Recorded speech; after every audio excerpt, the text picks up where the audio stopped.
چوتھا کبیرہ گناہ الزنا۔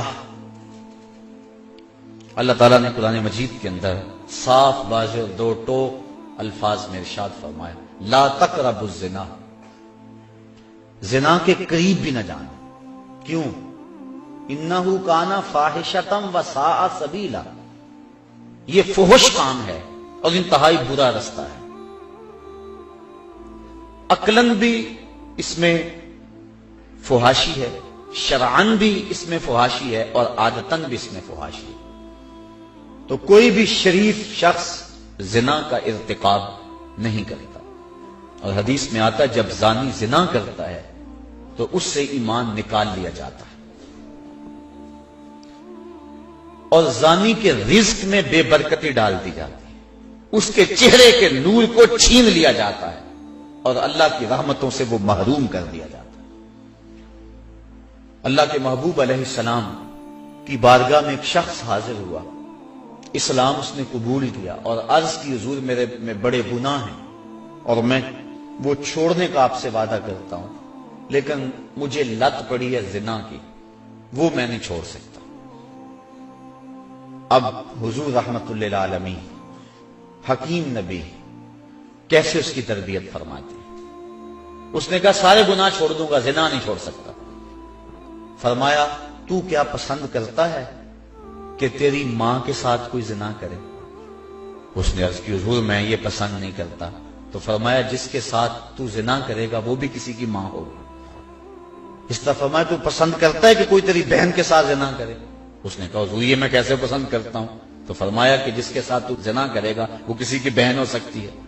اس طرح بیٹی کے بارے میں، بیوی کے بارے میں حضور نے فرمایا، تو وہ بات اس کے اندر اتر گئی۔ عرض کی حضور میں توبہ کرتا ہوں، آج کے بعد زنا نہیں کروں گا۔ زنا اللہ کو سخت ناپسند ہے۔ اللہ تعالی جل شانہ نے حد مقرر فرمائی، جو شخص زنا کرتا ہے اس کو 100 کوڑے مارو، اور اگر کوئی شادی شدہ ہے اور پھر اس شادی شدہ سے اس فعل کا ارتکاب ہوتا ہے تو شریعت میں حکم ہے کہ اس کو سنسار کیا جائے۔ اللہ تعالیٰ گوارا نہیں کرتا کہ وہ میری زمین پہ رہے، کہا اس کو سنسار کر دو، پتھر مار مار کے ہلاک کر دو، یہ اس کی سزا ہے۔ تو زنا ایک ایسا جرم ہے۔ حضور علیہ السلام فرماتے ہیں کہ میں نے ایک خواب دیکھا، اور میں نے وہاں دیکھا کہ ایک تنور ہے جس کے اندر سے چیخوں کی آواز آ رہی ہے، اور میں آگے بڑھا دیکھوں کہ اس میں کیا ہے، تو کیا دیکھتا ہوں کہ اس کے اندر آگ کے شعلے بھڑک رہے ہیں، اور اس میں کچھ برہنہ مرد اور برہنہ عورتیں ہیں، اور جب آگ کے الاؤ اور آگ کے شعلے ان کے جسم کو جلساتے ہیں تو وہ چیختے ہیں اور شور کرتے ہیں اور اچھلتے ہیں۔ میں نے جبریل سے پوچھا کہ یہ لوگ کون ہیں؟ تو جبریل امین نے کہا حضور یہ وہ لوگ ہیں جو زنا کیا کرتے تھے۔ اور ایک روایت جو میں نے پرسوں بھی آپ کے سامنے رکھی کہ 3 اشخاص کی طرف اللہ نظر رحمت نہیں کرے گا، اور نہ ان کو پاک کرے گا، اور نہ ہی اللہ تعالیٰ جل شانہ ان کی طرف جو ہے وہ دیکھے گا۔